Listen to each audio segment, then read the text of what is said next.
اس سے تو تمام تار و پود اسلام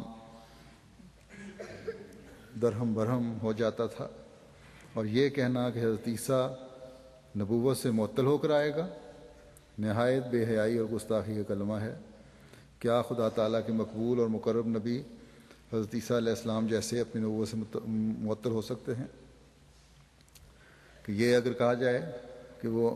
نبوت سے معطل ہو کر آئیں گے تو یہ بھی نہایت گستاخی کی بات ہے، کیونکہ پہلے اللہ تعالیٰ نے ان کو ایک رتبہ دیا اور ان کی مقام دے کر، نبوت کا مقام دے کر، اور قرآن کریم میں ذکر کر کے اور ہر طرح کے الزامات سے بری کر کے ان کا رفع کے بارے میں فرمایا، اور پھر اللہ تعالیٰ کہہ دے کہ نہیں وہ نبوت تمہاری ختم ہو گئی۔ فرمایا کہ پھر کون سا راہ اور طریق تھا کہ خود حضرت عیسیٰ علیہ السلام دوبارہ دنیا میں آتے۔ غرض قرآن شریف میں خدا تعالیٰ نے حضرت صلی اللہ علیہ وسلم کا نام خاتم النبیین رکھ کر، اور حدیث میں خود حضرت نے لا نبی آبادی فرما کر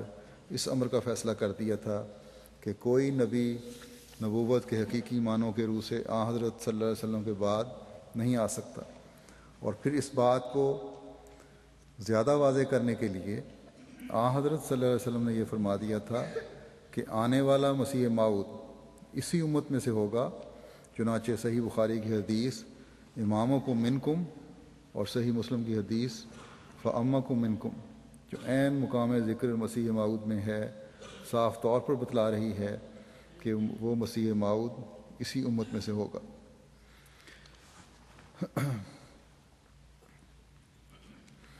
یہاں ایک اور بات کی وضاحت بھی کرنا چاہتا ہوں کہ اس زمانے میں جیسا کہ مسیح موعود علیہ الصلوۃ والسلام نے فرمایا کہ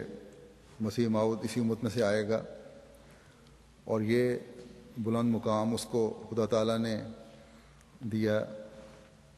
اور وہ اللہ تعالیٰ جسے چاہتا ہے دیتا ہے۔ اور اس بلند مقام کے بعد جو حضرت صلی اللہ علیہ وسلم کی پیروی میں ہونے کی وجہ سے ملا، آپ کو آپ سے عشق و محبت کی وجہ سے ملا، آپ کو نبی بھی کہا گیا ہے اور رسول بھی۔ بعض احمدی بھی ہیں جو صحیح مطالعہ نہیں جن کا، یا جماعت کے ساتھ پورے طور پر منسلک نہیں، خطبات اور پروگرام وغیرہ نہیں دیکھتے سنتے، یا نئے شامل ہونے والے ہیں جن کو ابھی تربیت کی کمی ہے، یا مدانت وجہ ہے یا کسی اور وجہ سے پوری طرح حق کا اظہار نہیں کر سکتے، وہ بعض دفعہ حضرت مسیح علیہ الصلوۃ والسلام کو نبی کہنے پر سوچ میں پڑ جاتے ہیں، یا پوری طرح دوسروں کے سامنے اظہار نہیں کرتے۔ تو یہ چیز جو ہے، یا یہ کہ اگر نبی مان لیا تو پھر یہ کہہ دیا کہ رسول نہیں ہے، یہ ایسی باتیں جو ہیں وہ جماعتی تعلیم کے خلاف ہیں، حضرت مسیح علیہ الصلوۃ والسلام کے دعوے کے خلاف ہیں۔ بعض شکایات مجھے پہنچی ہیں یہیں انہیں ملکوں میں سے، بعض جگہ بعض لوگ اس قسم کی باتیں کر دیتے ہیں، اپنی تبلیغ کرتے ہوئے بعض باتیں کر دیتے ہیں، یا آپس میں جب مجلسوں میں بیٹھتے ہیں غیروں کے ساتھ تو اس طرح کی باتیں ہو جاتی ہیں۔ تو اس بارے میں واضح ہو کہ آنے والے مسیح و مہدی کو حضرت صلی اللہ علیہ وسلم کی پیروی میں نبوت کا بھی مقام ملنا تھا، جیسا کہ میں نے پہلے کہا ہے، اور رسول ہونے کا بھی، اور یہ دونوں چیزیں نبی ہونا اور رسول ہونا ایک ہی چیز ہے۔ اس بارے میں حضرت مسیح موعود علیہ الصلوۃ والسلام فرماتے ہیں کہ اپنے ایک الہام کا ذکر کرتے ہوئے کہ کل ان کنتم تحبون اللہ فاتبعونی یحببکم اللہ، کہ یہ مقام ہماری جماعت کے لیے سوچنے کا مقام ہے، کیونکہ اس میں خداوند قدیر فرماتا ہے کہ خدا کی محبت اسی سے وابستہ ہے کہ تم کامل طور پر پیرو ہو جاؤ اور تم میں ایک ذرہ مخالفت باقی نہ رہے۔ اور اس جگہ جو میری نسبت کلام الہی میں رسول اور نبی کا لفظ اختیار کیا گیا ہے کہ یہ رسول اور نبی اللہ ہے، یہ اطلاق مجاز اور استعارے کے طور پر ہے، کیونکہ جو شخص خدا سے براہ راست وحی پاتا ہے اور یقینی طور پر خدا اس سے مکالمہ کرتا ہے جیسا کہ نبیوں سے کیا۔ اس پر رسول یا نبی کا لفظ بولنا غیر موزوں نہیں ہے، بلکہ یہ نہایت فصیح استعارہ ہے۔ اسی وجہ سے صحیح بخاری اور صحیح مسلم اور انجیل اور دانیال اور دوسرے نبیوں کی کتابوں میں جہاں میرا ذکر کیا گیا ہے وہاں میری نسبت نبی کا لفظ بولا گیا ہے۔ اللہ تعالیٰ ہمارے ایمانوں میں مضبوطی پیدا کرے اور کہیں بھی ہم کسی قسم کی کمزوری دکھانے والے نہ ہوں۔ اب رفع کے معنی کے سلسلے میں ایک اور بات بھی پیش کرنا چاہتا ہوں کہ رفع صرف انبیاء کے ساتھ ہی مشروط نہیں ہے، بلکہ مومنوں کا بھی رفع ہوتا ہے۔ اس بارے میں حضرت مسیح علیہ الصلوۃ والسلام فرماتے ہیں کہ جب کہ ایک مومن سب باتوں پر خدا تعالیٰ کو مقدم کر لیتا ہے تب اس کا خدا کی طرف رفع ہوتا ہے۔ وہ اسی زندگی میں خدا تعالیٰ کی طرف اٹھایا جاتا ہے اور خاص نور سے منور کیا جاتا ہے۔ اس رفع میں وہ شیطان کی زد سے ایسا بلند ہو جاتا ہے کہ پھر شیطان کا ہاتھ اس تک نہیں پہنچ سکتا۔ ہر ایک چیز کا خدا تعالیٰ نے اس دنیا میں بھی ایک نمونہ رکھا ہے، اور اسی کی طرف اشارہ ہے کہ شیطان جب آسمان کی طرف چڑھنے لگتا ہے تو ایک شہاب ثاقب اس کے پیچھے پڑ جاتا ہے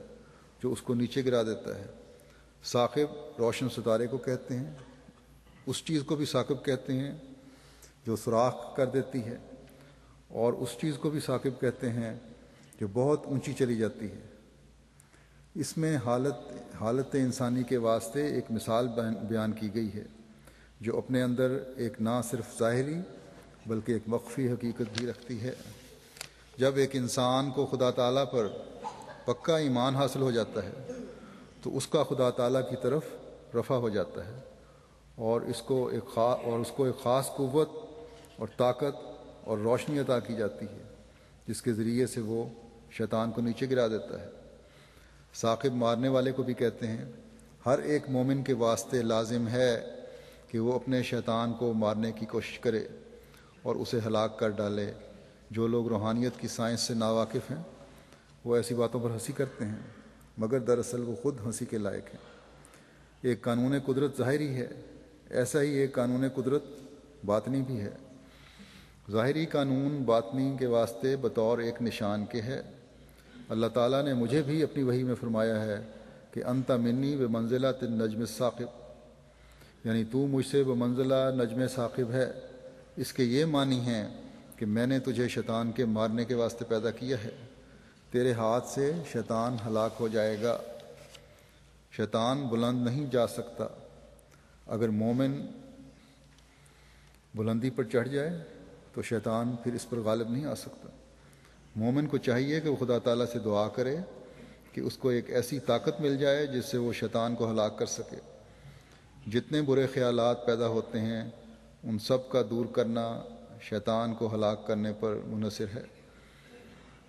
مومن کو چاہیے کہ استقلال سے کام لے، ہمت نہ ہارے، شیطان کو مارنے کے پیچھے پڑا رہے، آخر وہ ایک دن کامیاب ہو جائے گا۔ خدا تعالیٰ رحیم و کریم ہے، جو لوگ اس کی راہ میں کوشش کرتے ہیں وہ آخر ان کو کامیابی کا منہ دکھا دیتا ہے۔ بڑا درجہ انسان کا اسی میں ہے کہ وہ اپنے شیطان کو ہلاک کرے۔ اللہ تعالیٰ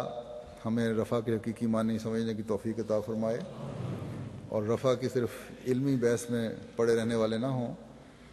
بلکہ اپنے اعمال کی درستی اور خدا تعالیٰ سے تعلق بڑھانے والے ہوں،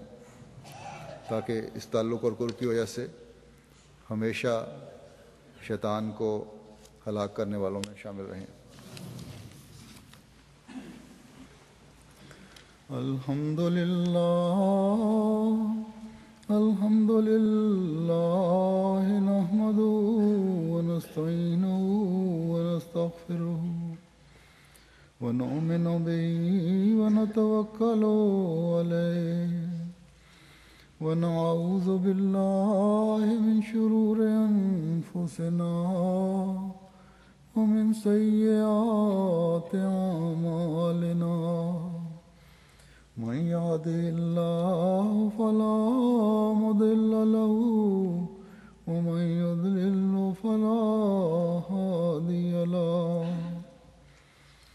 ونشهد أن لا إله إلا الله ونشهد أن محمدا عبده ورسوله عباد الله رحمكم الله